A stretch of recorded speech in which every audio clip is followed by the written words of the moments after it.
Welcome to Dorman Products installation video for pickup truck bed rail covers. We're performing this installation on a Ram pickup, but the procedure is similar for other manufacturers' pickups.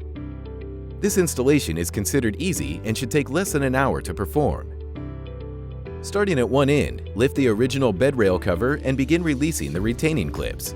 You may find it necessary to release the retaining clips with pliers as you work your way down the length of the bed to avoid damaging the openings in the bed.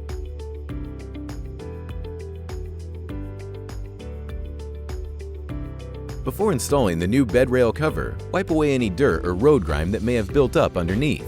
This can help prevent corrosion from starting from abrasions through the paint. Align the new bed rail cover with the truck bed, making sure all retainers align with their mounting holes. With everything aligned, gently press all of the retainers into their holes, working from one end to the other, one retainer at a time. Double check that all retainers are fully seated and your installation is complete.